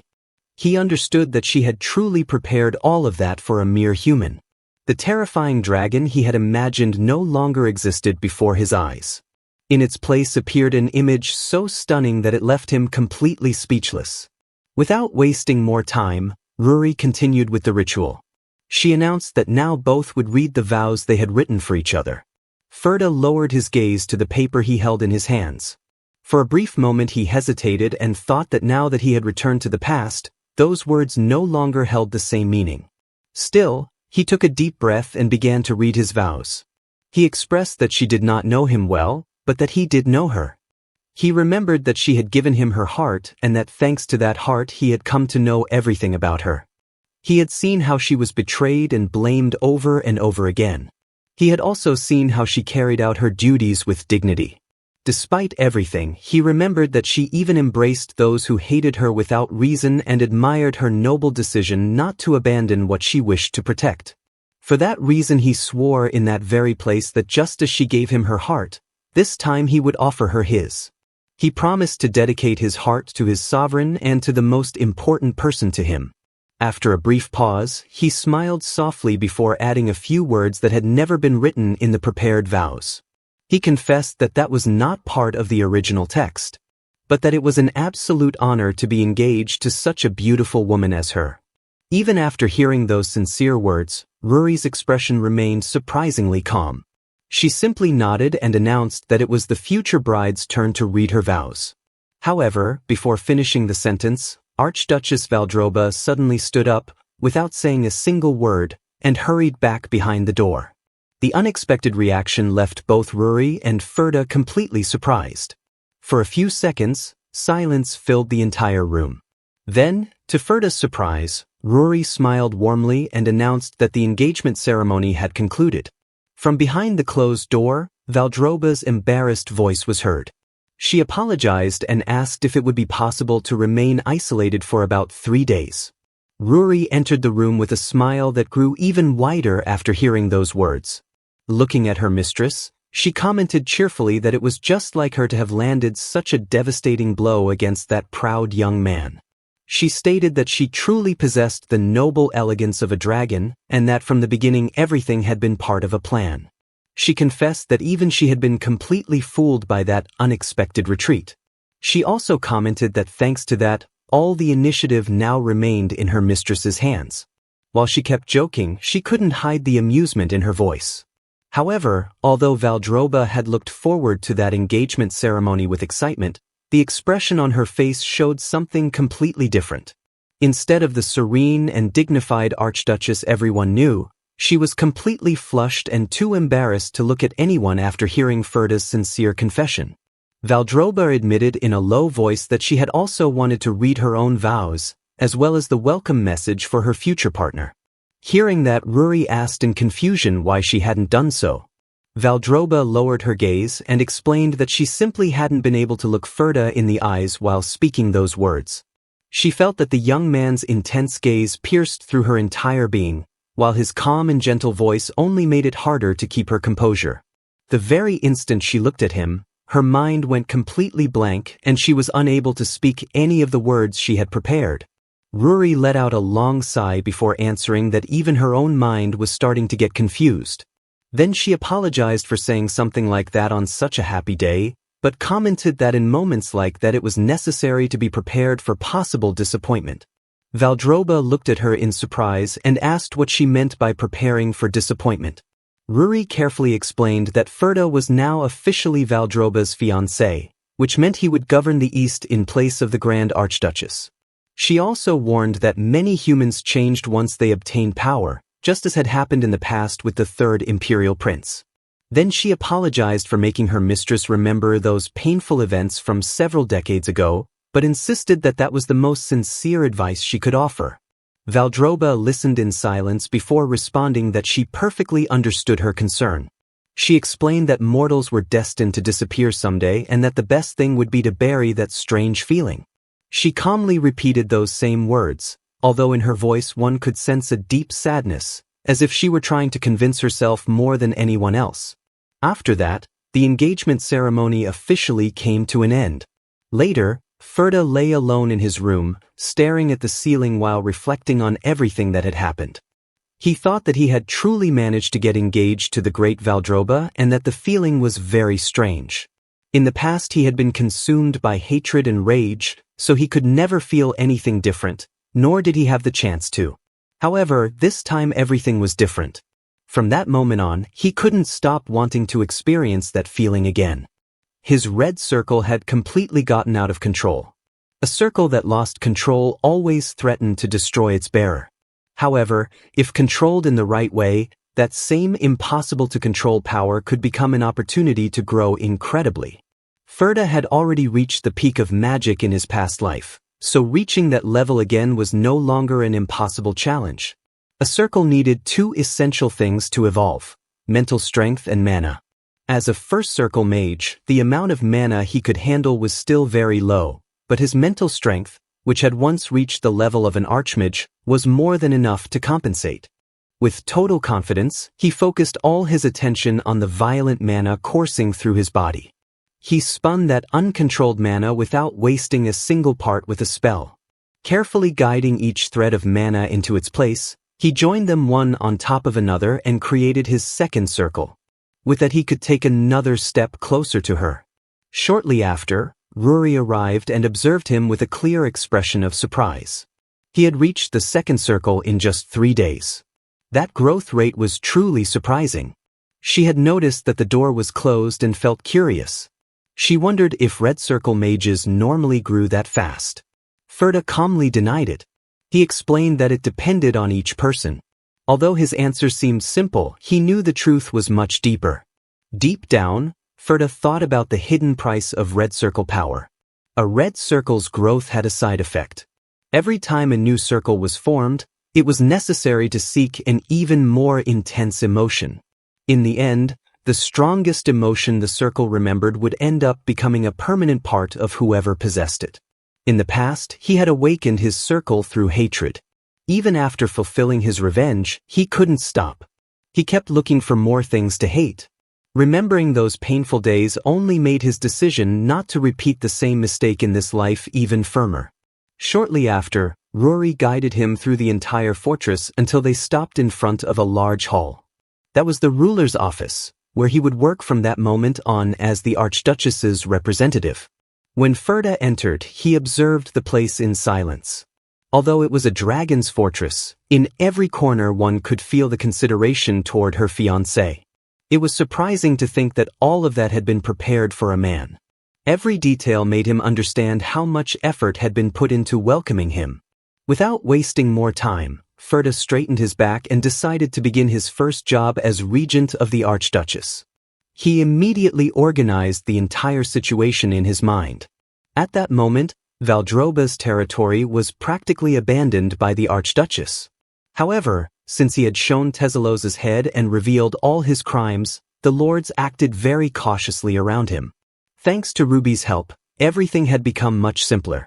The first thing would be to send letters to the lords he had previously met with. While Ferda finished writing the letters, Ruri watched him curiously and wanted to know what he planned to write in his first official greeting since taking office. Ferda answered without hesitation. He would only inform them that from that moment on they would work together. Since he would handle internal affairs as regent, anyone who disagreed with that decision didn't need to respond because he respected all of Valdrova's lords. Shortly after, those letters were delivered to all the nobles of the territory. With that matter resolved, Ferda could focus on a much greater threat. The next problem was the monsters. Those creatures contaminated the fertile lands just by existing and were responsible for the death of countless innocent people. Grand Duchess Valdrova remained busy stopping disaster-level giant monsters. However, even someone as powerful as her had limits. It was impossible for her to eliminate all the minor monsters scattered across such a vast territory. Sitting silently in his office, Ferda analyzed the entire situation before deciding that first he would need to gather truly capable people. Ruri immediately asked if he already had someone in mind. In response, Ferda handed her a document filled with numerous names. After reviewing the list, both left the castle to begin the search for the first candidate. While traveling, Ruri looked at the document again and commented that they would have to personally seek out the first candidate, who was also a completely unknown scholar. Finally, their journey took them to the famous city of scholars, Eskla. While walking through its crowded streets, Ferda explained that it was normal for her not to know him.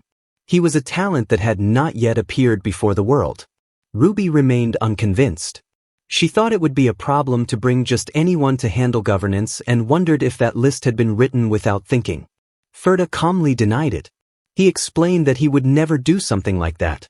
Although that list didn't seem important, it had taken him a very long time to gather all that information. As he spoke, memories from his past life appeared again in his mind from long ago. That list had actually been his list of targets. He had studied each of their achievements to hate them even more. He had also carefully observed all their weaknesses in order to take revenge someday. In those days he was completely consumed by hatred and desperately sought anything or anyone he could despise. Now, looking back, he understood that all of that had been nothing more than simple paranoia. Those dark memories reminded him of the person he had been and further strengthened his decision not to repeat the same mistakes. As they continued walking through the crowded streets of Eskla, a cheerful vendor called out to them from his stall and offered them some snacks. Ferda approached and asked if many graduates from the academy also visited that place. The vendor proudly replied yes. Although the business seemed simple, he had been selling there for many years. Hearing that, Ferda asked another question. He wanted to know if he knew the famous disheveled scholar. Ruri scolded him, asking if he was going to turn the castle into complete chaos, while for the vendor that nickname was quite well known. However, he explained that he was too busy attending to his business to remember all faces. He couldn't quite recall exactly who that was. Before leaving, Ferda asked how much the snacks cost. The vendor replied that 5 copper coins were enough for 3 skewers. Noticing that Ruri had been staring at the skewers the whole time, Ferda immediately bought them and handed them to her. Then he smiled slightly, surprised that she liked that kind of thing. Ruri quickly turned her face away. She implied that she had only paid attention to get the information. However, although she tried to appear serious, her reaction made it clear that she actually wanted to eat them. As they continued walking through the city, Ferda watched Ruri out of the corner of his eye and smiled to himself. He had always thought that she could be a person whose emotions had gone cold just like his own. However, she was also capable of showing such childlike expressions. Feeling that Ferda was staring at her, Ruri misunderstood his intentions and grew a bit nervous, taking a small step back. Almost instinctively, without saying another word, they both continued their search. At that moment, as they passed by a nearby building, a loud voice came from one of the rooms. Apparently they could miss the right moment. The desperate voice of another man was also heard. At Veritas Academy, the 525th graduation ceremony was taking place, which meant another academic year had come to a close, and one of the graduates was Bernal Marquis, a scholar who had earned the reputation of being the Academy's greatest freshman but also its worst graduate. And as Bernal received his diploma, Several people came up to him to offer their congratulations, but their presence immediately made him feel uneasy, and the instant they surrounded him, they reminded him that it was finally time for him to pay back all the money he owed them, and Burnell let out a nervous laugh, fully aware that almost everything he owned was buried under mountains of debt, and those men had even come to Burnell's home multiple times to demand their money back, but Burnell kept begging them for more time, and they reminded him that they had waited for years, patiently hoping that he would eventually graduate and finally repay what he owed. And while they were standing there, one of the men suddenly noticed a disgusting smell coming from somewhere nearby, and he soon discovered a horrifying animal carcass and was completely disgusted by the sight, and Burnell quickly panicked and clarified that it was not an ordinary animal at all, but rather the corpse of a monster, and he explained that his research was focused on turning worthless monster corpses into mana stones and energy sources, and according to Burnell, obtaining the necessary materials was extremely difficult, but if his research succeeded, it could become a massive breakthrough for the entire continent. However, the boss had no patience for Burnell's explanations, and he reminded Burnell that he had waited because Burnell had claimed to be working on groundbreaking research, but despite all that time, the boss wanted to know whether Burnell's research could actually make any money right now, and Burnell nervously admitted that it probably could not, at least not yet, because there were still too many problems to overcome, and hearing this, the boss smirked and mocked Burnell for being a researcher who knew nothing about the real world, and he then ordered Burnell to abandon his research and offered him another way to repay his massive debt, and the boss explained that weapons research was highly profitable and told Burnell to put his brilliant mind to work creating something that could actually make money, and he also reminded Burnell that he had once been the top freshman in his class, and the boss then pulled out a sharp dagger, which made Burnell absolutely terrified, and seeing the weapon, Burnell desperately tried to explain that he actually had another research proposal, and without any warning, the boss threw the dagger between Burnell's legs, causing him to scream in sheer fear, and the boss then warned Burnell that he had tried to be nice, but Burnell kept pushing his luck, and he made it clear that someone in Burnell's position was in no position to be so picky, and Burnell trembled in terror and desperately insisted that he absolutely could not develop weapons, and he begged the boss to let him work on something else instead, but the boss had completely lost his patience, and he kicked Burnell in the head, pinning him to the ground, and shouted that Burnell clearly was not listening, and he angrily complained that Burnell rejected every single option they gave him, and with his anger reaching its absolute limit, the boss told Burnell to simply die, and he reminded Burnell that as loan sharks, they could not afford to lose even a single coin, and the loan sharks then surrounded Burnell and continued beating him with punches and kicks, and Burnell screamed in agony and begged them not to hit him in the head, and as the brutal beating continued, Burnell began to fear that he was actually going to die. Just then, someone suddenly arrived at the scene and ordered the loan sharks to stop, and the newcomer calmly remarked that it seemed he had come to the right place, and it was revealed that the newcomer was Ferda, who explained that he also had business with Burnell, and while smoking, the loan shark boss looked at Ferda and assumed that he was some rich kid from out of town, and he then asked if Burnell had borrowed money from Ferda as well, and Ferda calmly denied it, and the boss then told Ferda to wait for his turn, explaining that he would first beat Burnell just enough to ensure that he could still talk. However, Ferda explained that this would be a problem, and the scene then showed Burnell lying on the ground, severely injured after the beating, and Ferda explained that he did not need Burnell's mouth, and what he actually needed was Burnell's brain, and instead, Ferda offered to pay off Burnell's entire debt himself, and the loan shark boss revealed that the total debt, including interest, amounted to a hefty 72 gold coins, and he then doubted whether Ferda actually had that much money, and Ferda confidently assured him that he did, and he then placed a bag filled with cold, gleaming coins on the ground, and Ferda calmly stated that he had more than enough money to pay the debt, and the loan sharks were left completely shocked by the sight of the money, and the boss looked at Burnell and smirked, realizing that Burnell had someone this wealthy backing him, and he then remarked that Burnell was truly lucky, and with the payment in front of him, the boss declared that Burnell's debt was finally cleared, and just as the loan shark boss reached for the gold coins, Ruri suddenly grabbed his hand, and Ruri warned the boss that their deal was not finished yet and questioned where he thought he was putting his hands, and the loan shark boss groaned in pain and demanded to know what Ferda meant. and he accused Ferda of changing the terms of their agreement. And Ferda reminded him that he had clearly stated that he wanted Burnell's brain. However, after seeing Burnell beaten this badly, he doubted that Burnell's brain would function properly, and he then argued that if the loan sharks damaged the merchandise, they should be responsible for paying compensation. And meanwhile, Burnell sat nearby in a severely injured and completely confused state, and unable to understand what was happening. The loan shark boss was stunned by Ferda's insane logic and reminded him that Burnell was a person, not merchandise, and he desperately demanded that Ferda let go of his hand, and the boss was also shocked that a girl could possess such incredible strength, and Ruri eventually released his hand, leaving his wrist in excruciating pain. And Ferda then told Ruri that he was counting on her, and Ruri calmly responded that it looked like she did not even need to step in, and she then released her overwhelming mana, instantly creating an oppressive atmosphere that prevented the loan sharks from moving, and the boss was left wondering if the terrifying power surrounding them was actually some kind of magic.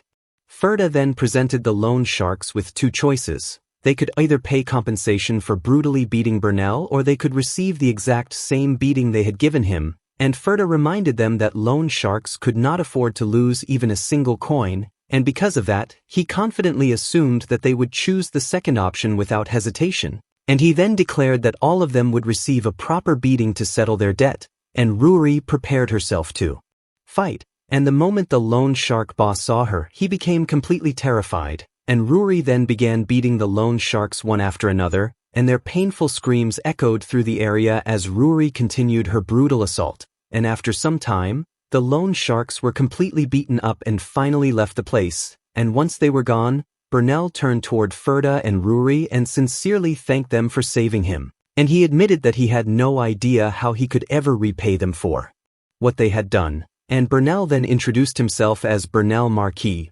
also known as the Messy Scholar, and he also asked Ferda for his name, and Ferda introduced himself as Ferda Valdrova, and the moment Burnell heard his name, he was completely startled, and he immediately knelt down and realized that Ferda belonged to the Valdrova family, and Burnell then apologized for failing to recognize the Grand Duke's husband, and Ferda calmly explained that it made sense Burnell would not know about the situation, so there was no reason for him to worry, and he then revealed that the real reason he had come was because he had learned about Burnell's research, and hearing that, Burnell was completely stunned, and he could hardly believe that someone was actually interested in his research, and Ferda confirmed that he had heard Burnell was researching ways to make use of monster corpses, and he went on to explain that the Far East had an endless supply of monsters, making it the perfect place for such research, and Ferda then invited Burnell to come to Castle Vrova, and he promised to support Burnell's research without placing any restrictions on it,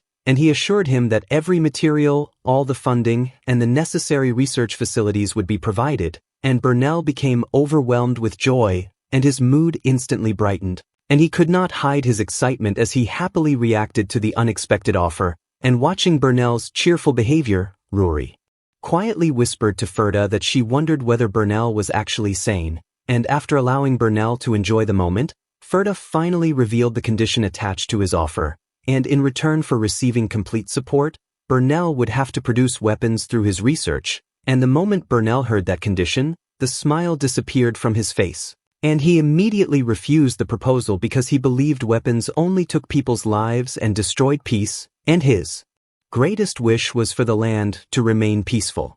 Ferda acknowledged that Burnell truly valued peace, however, he shifted the conversation toward the monsters Burnell used in his research and explained the harsh reality behind them, and Ferda revealed that a single monster in the Far East was capable of killing countless people, and Burnell was left completely shocked as he listened, and Ferda continued by explaining that once every 3 days, the Grand Duke personally marched to the front lines where colossal monsters gathered, and these terrifying monsters possessed enough power to erase an entire city like Eskla in a single instant, and every single time the Grand Duke entered battle, she placed her own life on the line while fighting those monsters on the front lines, and meanwhile, the people who knew nothing about that brutal reality simply lived in peace, standing upon the sacrifices the Grand Duke made while acting as though nothing was wrong, and because of that reality, Ferda explained that he desperately needed someone capable of creating powerful weapons that could help bring those monsters down,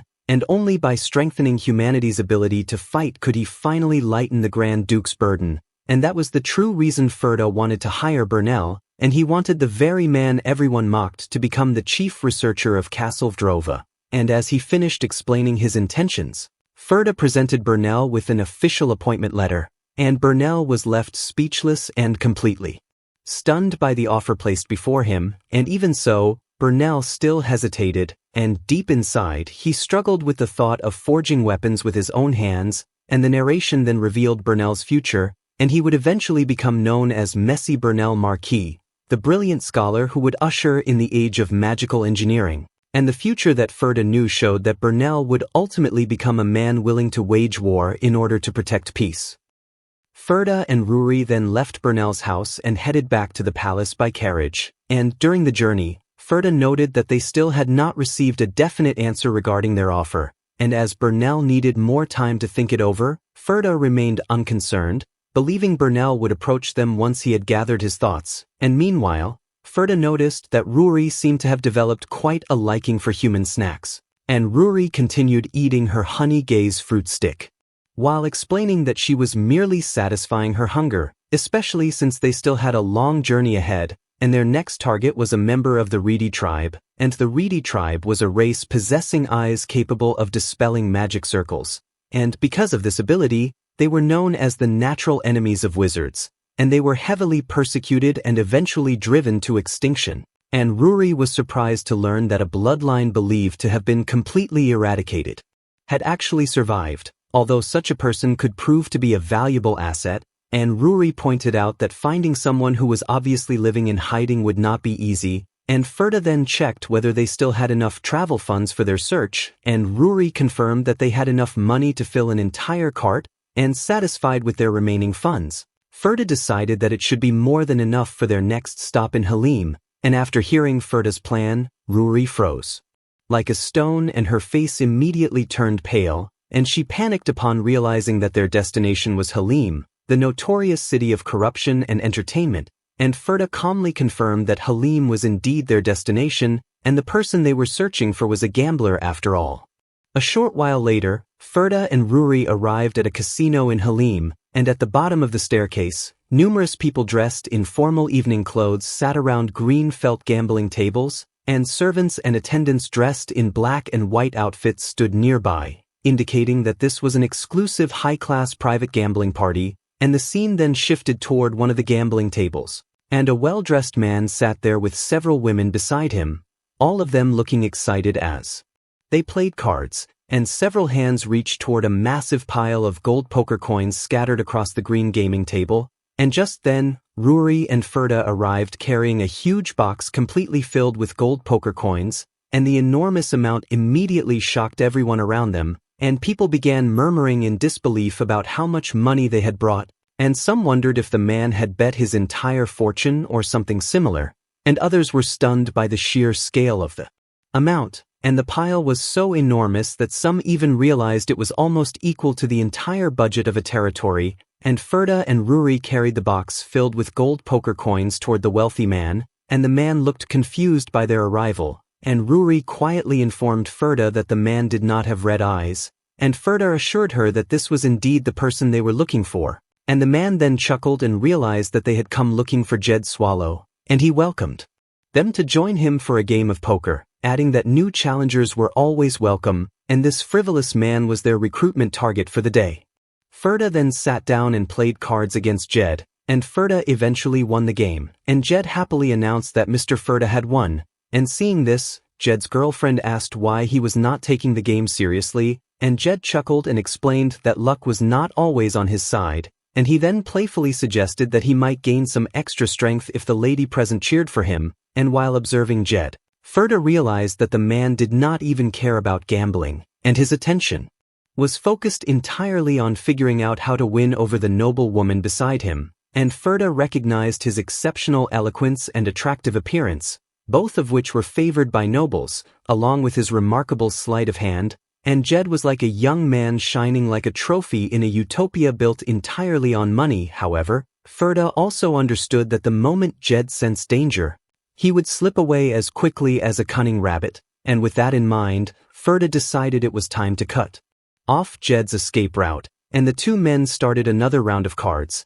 and Jed remarked that the young master finally seemed to be getting the hang of the game, and Ferda agreed and admitted that he had enjoyed himself thanks to Jed, and Jed chuckled and expressed his hope that they could play together like this again someday, and Ferda calmly made it clear that there would not be a next time, and he explained that it would be troublesome if the girl standing behind him started thinking of him as a gambler, and Jed chuckled and noted that everyone always said the same thing, and he understood Ferda's desire to look good in front of a woman, but he still wondered why Ferda had come to this place in the first place, and Ferda let out a long sigh before coldly revealing that he was looking for Amelia, and the revelation shocked everyone around the table, and Jed immediately understood Ferda's true intentions, and although anger and rage began building inside him, he maintained his smirk and started to ask whether Ferda was planning to do something drastic, and before Jed could finish, Ferda suddenly declared that he was going all in, and he placed his entire fortune into the pot, and the announcement stunned everyone inside the casino, and while excited murmurs spread throughout the room, people were shocked that Ferda had gone all in and wondered if he had really bet his entire fortune against Jed, and the rookie had finally decided to make his move, and Jed maintained his smirk while realizing that he absolutely needed to win this round, and he accepted Ferda's bet and called, and Ferda revealed a straight flush, and Rory was left completely shocked by the result while Ferda simply smiled, but unfortunately, despite his powerful hand, Jed ultimately won the round, and after winning the round, Jed's expression suddenly turned serious, revealing his red eyes, and he asked Ferda and Rory to accompany him for a moment, making it clear that they had a lot to discuss.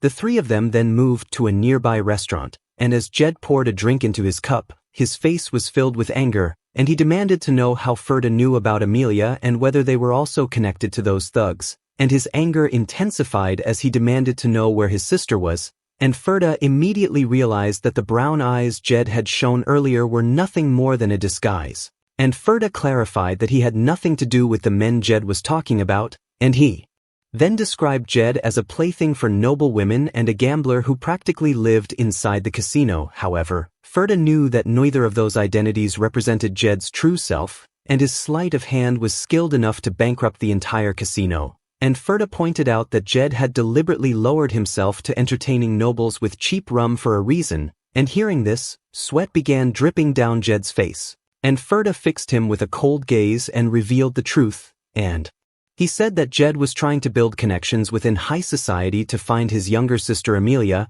and the Swallow siblings must have suffered greatly simply because they belonged to the Reedy tribe, and wizards who wanted to eradicate the Reedy tribe and anti-wizard factions seeking to exploit their abilities had placed them in a dangerous situation, and after losing his sister in the middle of this conflict, Jed had hidden his identity and approached high society in hopes of finding help. However, to nobles who cared deeply about status and appearances, Jed was nothing more than a source of amusement, and Ferda then pointed out that no matter how much money Jed gathered, he would never get any real results from those nobles, and frustrated, Jed placed a hand against his forehead and wondered what he was supposed to do, and he still had not found his sister, and now he had been caught by Ferda as well, and Ferda then revealed that there was still a way out, and he introduced himself as Ferda, and as the future husband of Valdrova, Ferda offered Jed a position as his attendant, and Jed was shocked upon hearing the name Valdrova, and he gave Ferda a suspicious look and questioned whether he truly wanted to hire him as an attendant,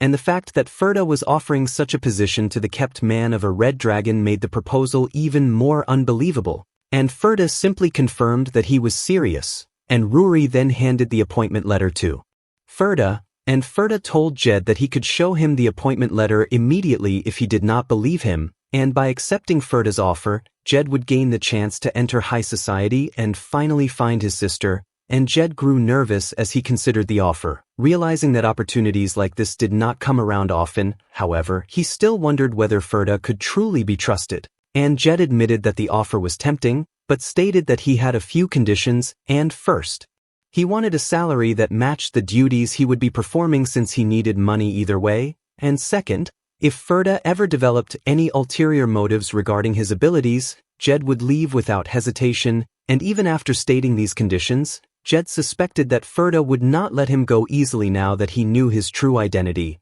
and Jed started to mention another condition, but stopped himself and decided to let it go, and he agreed to accept the offer as long as Ferda followed his conditions, and after a brief pause, Ferda accepted both conditions, but added one more of his own, and the third condition was that their contract would remain valid only until Jed found his sister, and after that, Jed would be completely free to decide whether he wanted to stay or leave. And shocked by Ferda's condition, Jed suddenly stood up and slammed his hand against the table. And he could not believe Ferda was simply going to let him leave instead of enslaving him or selling him off.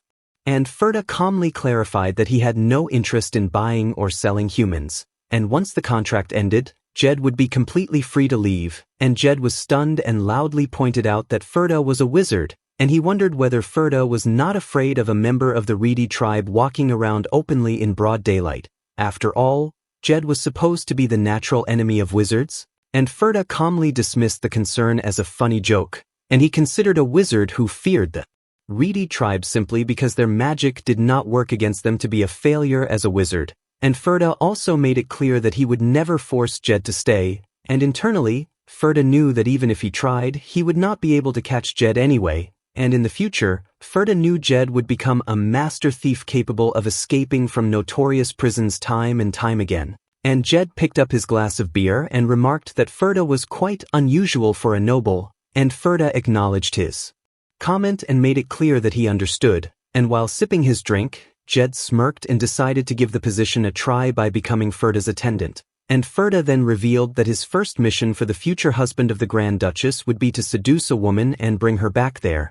And the moment Jed heard his first assignment, he was so shocked that he spat out all his beer, and Ferda calmly implied that with Jed's skills, completing such a task should be easy, and he only needed to bring in a single woman who lived alone, and with that strange first mission established, the scene shifted to a dark and eerie forest beneath a purple night sky, and several blackbirds flew above a small isolated wooden house hidden deep among the trees, creating a mysterious and ominous atmosphere.